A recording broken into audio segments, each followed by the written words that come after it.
Hi, how are you? Hope all you are fine at home. So stay at home and stay safe. Today we are going to discuss about the seed, how the seeds actually formed. Seed फ्रूटमध्ये जे seeds असतात ते seeds कसे तयार होतात याबद्दल आपल्याला माहिती मिळवायची आहे. थोडंसं मी बेसिकला जातोय.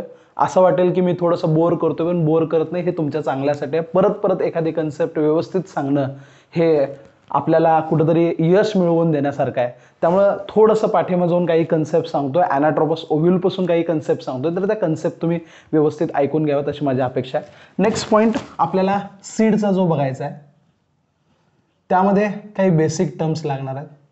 आपला प्रवास कुठून सुरुवात झाला हे आपल्याला माहीत असणं फार गरजेचं आहे. आपला प्रवास सुरू झाला फ्लावरपासून. त्या फ्लावरमध्ये मेल रिप्रोडक्टिव्ह पार्ट आणि फिमेल रिप्रोडक्टिव्ह पार्ट होते. अशा फ्लावरला आपण बायसेक्स्युअल किंवा हर्माप्रोडाइट फ्लावर असं म्हणतो. हे आपण सगळ्यांनी बघितलेलं आहे. ॲक्च्युली कार्पेल म्हणजे पिस्टिल, त्याच्यामध्ये जो रिसेप्टिव्ह पार्ट आहे तो स्टिग्माचा पार्ट होता. त्याच्यानंतर स्टाईलचा पार्ट होता आणि त्याच्यानंतर ओव्हरीचा पार्ट होता. ओके, हा जो पार्ट आहे याला आपण स्टिग्मा म्हणलं. This is the stigma. The long tube which actually starts from the stigma and attaches towards the और attach to the ovary is considered as a style. ती स्टाईल नव्हे जी मारायची असते. स्टाईल म्हणजे लॉंग ट्यूब आहे. त्याच्यानंतर ओव्हरी. हे तीन पार्ट सहसा आपल्या सगळ्यांना माहीत असतात. स्टिग्मा, स्टाईल, ओव्हरी हे तुम्हाला 10वीत सुद्धा झालेलं आहे, त्यामुळे तुम्हाला माहीत असतं. पण माझं काय मत आहे बघा, हुशार विद्यार्थी कुठं लक्ष देतात? हुशार विद्यार्थी ह्या ओव्हरीच्या आतल्या साईडला देतात. कारण का मध्ये प्लासेंटा प्रेझेंट आहे आणि त्या प्लासेंटाला ओव्ह्यूल्स प्रेझेंट आहेत. हे ज्याला समजलं त्याला सगळं समजलं आहे. हा टॉपिक सगळा समजलेला आहे. हा ओव्ह्यूल आहे. मी तुम्हाला याकरता सांगितलेलं होतं कारण ह्यापासून पुढे जाऊन फ्रूट तयार होणार आहे आणि ओव्ह्यूलपासून सीड तयार होणार आहे. ओव्हरीपासून फ्रूट तयार होणार आहे आणि ओव्ह्यूलपासून सीड तयार होणार आहे. हे आपल्याला माहीत असणं फार गरजेचं आहे. आता हा पार्ट मी थोडंसं एनलार्ज करतो. ओव्ह्यूल जो आहे त्याचं स्ट्रक्चर आपण बघितलेलं आहे, पण ते मी थोडंसं एनलार्ज करून दाखवतोय. हे ओव्ह्यूल आहे. ह्या ओव्ह्यूलचा हा स्टॉक आहे. त्याच्यानंतर हे इंटिग्युमेंट्स आहेत. 2 इंटिग्युमेंट्स असतील तर त्याला बायटेग्मिक म्हणायचं. सिंगल इंटिग्युमेंट असेल तर त्याला युनिटेग्मिक म्हणायचं. हा इंटिग्युमेंट आहे. हा इंटिग्युमेंटचा पार्ट आहे. हे अॅनाट्रोपस ओव्ह्यूल आहे. म्हणजे हा एक सिंगल ओव्ह्यूल तुमच्या पुढे काढलेला आहे. तर फर्टिलायझेशन आपण बघितलेलं होतं की पोलन ग्रेन कसे पोलन ट्यूब तयार करतात आणि पोलन ट्यूब त्याच्यामध्ये मेल गॅमेट्स असतो. मेल आणि फिमेल गॅमेट फ्यूज होतात, त्याचं फर्टिलायझेशन होतं, एंडोस्पर्म तयार होतो. आता हे आतल्या बाजूला एम्ब्रियोसॅक आहे. आतल्या बाजूला एम्ब्रियोसॅक आहे. इथं हा झायगोट तयार झालेला आहे. This is zygote. हे जे एंड आहे ह्या एंडला मायक्रो पायलर एंड असं आपण म्हणतो. This is the micropylar end. This end is considered as chalazal end. These two are considered as integument.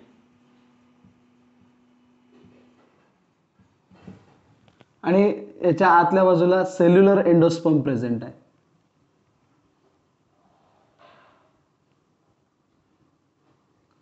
याच्या आतल्या बाजूला सेल्युलर एंडोस्पर्म प्रेझेंट आहे. This is the cellular endosperm. Okay.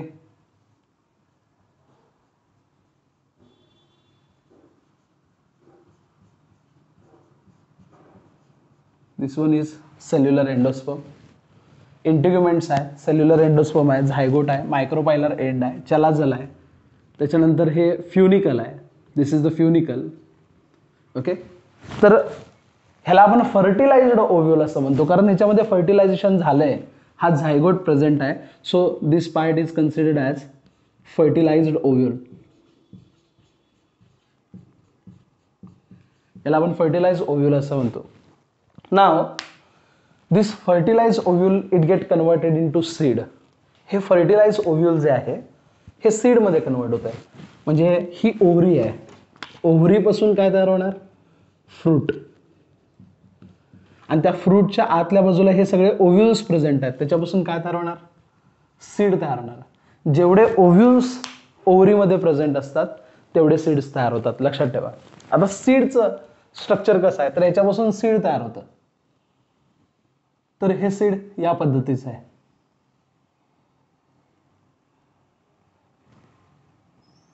आपण डायकॉट सीड कन्सिडर करू. द्विदल dicot seed, वरच्या बाजूला seed coat present आहे. हे छोटंसं जे ओपनिंग असतं ना त्याला मायक्रोपायलर ओपनिंग म्हणतो आपण. ते ओपनिंग, कारण ह्याच्यापासून सीड तयार होतं त्यामुळं इथं छोटंसं ओपनिंग राहतं, त्याला आपण मायक्रोपाईल असं म्हणतो. त्यातून सीड जेव्हा तुम्ही जमिनीत लावता तर त्यात पाणी कुठून जाणार, ऑक्सिजन कुठून जाणार, त्यासाठी हा छोटासा मार्ग आहे, त्याला आपण मायक्रोपाईल म्हणतो. आणि इथं एक गोष्ट समजून घ्यावी लागेल की ह्या ओव्ह्यूलचं सीड तयार व्हायला लागलंय. हे जे ओव्ह्यूल आहे ह्याचं सीड तयार व्हायला लागलंय. बाहेरच्या बाजूला 2 इंटिग्युमेंट्स आहेत, ह्या इंटिग्युमेंट्सचं सीड कोट तयार होत आहे. 2 टाईपचे सीड कोट असतात, एकाला आपण टेस्टा असं म्हणतो आणि दुसऱ्याला टेगमन असं म्हणतो. टेस्टा आणि टेगमन असे 2 सीड कोट असतात. ते ह्या इंटिग्युमेंट्स पासून तयार, म्हणजे झायगोट पासून पुढे काय तयार होणार, एम्ब्रिओ.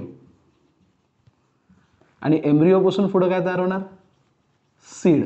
म्हणजे आतल्या बाजूला सीड तयार झाला. हे एम्ब्रिओ मोठं होत असताना ह्यातला जो एंडोस्पर्म आहे तो एंडोस्पर्म त्या एम्ब्रिओनं सगळा कंझ्युम केला, कारण एंडोस्पर्म हे एम्ब्रिओचं नरिशमेंट करते. त्यामुळे त्यातला एंडोस्पर्म हा पूर्णपणे किंवा थोड्या प्रमाणात ठेवून एम्ब्रिओनं सगळा कंझ्युम केलेला आहे. इंटिग्युमेंटचे सीड कोट झाले. हा जो एंड आहे मायक्रोपायलर एंड, त्याचं इथं छोटंसं ओपनिंग राहिलं, त्यातनं ऑक्सिजन आणि वॉटरचा सप्लाय त्याला होतो. हे जे डायकॉट सीड आहे ते डायकॉट सीड आपण ओपन करूया. ते डायकॉट सीड ओपन केलं की अशा पद्धतीचं दिसेल. हे एक कॉटिलिडॉन आहे, हे दुसरं कॉटिलिडॉन आहे. 2 कॉटिलिडॉन आहेत, so it is called as a dicot. याला आपण कॉटिलिडॉन असं म्हणतो. याला आपण कॉटिलिडॉन असं म्हणतो, लक्षात राहील. 2 कॉटिलिडॉन असल्यामुळं त्याला आपण डायकॉट असं म्हणतो. त्याच्यानंतर आतल्या बाजूला रिझर्व फूड प्रेझेंट आहे. आतल्या बाजूला रिझर्व फूड प्रेझेंट आहे. This is the reserve food. हे रिझर्व फूड आहे. त्याचबरोबर बाहेरच्या हे कॉटिलिडॉन झालं. हे बाहेरच्या बाजूला सीड कोट प्रेझेंट आहे. सीड कोट प्रेझेंट आहे.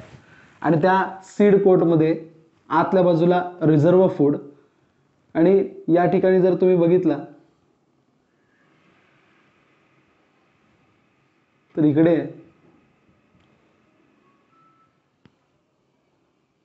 हे एम्ब्रिओ प्रेझेंट आहे, लक्षात ठेवा.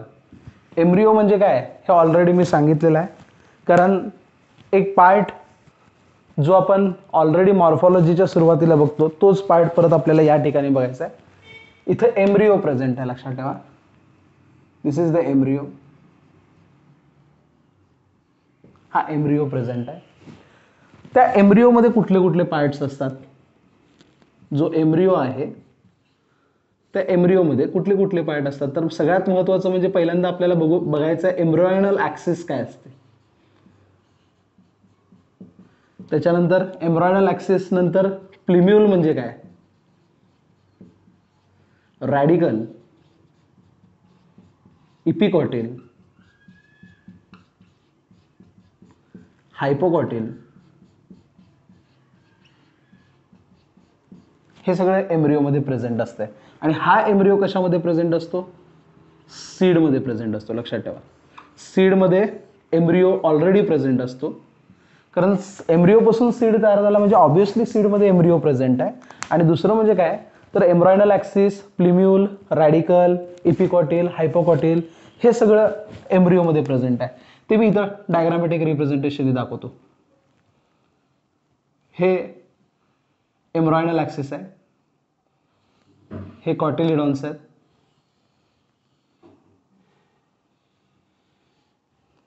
त्याच्यानंतर हा पार्ट आहे. कॉटिलिडॉनचा वरचा जो पार्ट आहे त्याला आपण म्हणतो इपिकॉटिल. वरचा पार्ट म्हणजे थोडासा प्लिम्यूलच्या खाली, पण कॉटिलिडॉनच्या वरचा. इपिकॉटिलच्या वरचा जो पार्ट आहे त्याला आपण प्लिम्यूल असं म्हणतो. आणि हे इपिकॉटिल काय करतं, त्या प्लिम्यूलला जमिनीतून वर ढकलतं आणि त्याच्यापासून जमिनीतून वर आल्यानंतर ते शूट तयार होत जातं पुढं. तर त्यासाठी इपिकॉटिल असतो. एम्ब्रॉयनल ॲक्सिस म्हणजे दोन कॉटिलिडॉनच्या मधला जो ॲक्सिस आहे त्याला आपण एम्ब्रॉयनल ॲक्सिस असं म्हणतो. हे एम्ब्रॉयनल ॲक्सिस जे आहे ते त्याचा वरचा कॉटिलिडॉनचा वरचा पार्ट आहे त्याला म्हणायचं इपिकॉटिल. आणि कॉटिलिडॉनच्या खालचा जो पार्ट आहे त्याला आपण म्हणतो हायपोकॉटिल. ह्या हायपोकॉटिलच्या खालच्या बाजूला रॅडिकल तयार होतं. लक्षात ठेवा, इपिकॉटिल, हायपोकॉटिल, प्लिम्यूल आणि रॅडिकल हे जे बरोबर मधला पार्ट आहे त्याला आपण एम्ब्रिओ असं म्हणतो. आणि हा जो एम्ब्रिओ आहे तो सीडच्या आतल्या बाजूला आहे. ज्यावेळेस सीडला पाणी मिळतं, ऑक्सिजन मिळतो, त्यावेळेस सीड कोट बाजूला होतात आणि त्याचबरोबर कॉटिलिडॉन मोकळे होऊन त्यातला जो एम्ब्रिओ असतो, एम्ब्रिओ म्हणजे इथं प्रेझेंट आहे, हे लक्षात ठेवा. ह्याला आपण एम्ब्रिओ म्हणतो. हा एम्ब्रिओ फक्त मी इथं काढून दाखवला आहे, ज्याच्यामध्ये वरच्या बाजूला प्लिम्यूल प्रेझेंट आहे, खालच्या बाजूला रॅडिकल आहे. रॅडिकलपासून रूट तयार होतं, प्लिम्यूलपासून शूट तयार होतं. जमिनीच्या वरती ढकलणं फार गरजेचं आहे त्या प्लांटला. तर प्लिम्यूल वरती येतं, मग ते इपिकॉटिल त्याला वरती ढकलण्याचं काम करतं. आणि रूट्स मात्र पाण्याच्या शोधात खाली खाली खाली जातात, त्याला खाली ढकलण्याचं काम कोण करतं? हायपोकॉटिल.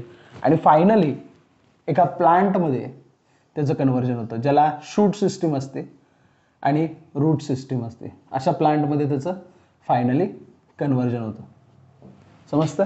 तर अशा पद्धतीचं हे जे सीड आहे, हे सीड एका एम्ब्रिओला आतल्या बाजूला ठेवलेला असतो, म्हणजे त्याच्यामध्ये एम्ब्रिओ प्रेझेंट असतो. आणि हा एम्ब्रिओ म्हणजे एम्ब्रॉयनल ॲक्सिस कन्सिडर करा, प्लिम्यूल, रॅडिकल, इपिकॉटिल आणि हायपोकॉटिल. तर हे जे सीड आहे, हे सीड ओव्ह्यूलपासून तयार होतं. हा फर्टिलाइज्ड ओव्ह्यूल आहे आणि हे ओव्ह्यूल ओव्हरीच्या आतल्या बाजूला प्रेझेंट असतं. आणि ओव्हरीपासून फ्रूट तयार होतं, म्हणून फ्रूटच्या आतल्या बाजूला काय प्रेझेंट असणार आहे? सीड हे प्रेझेंट असणार आहे.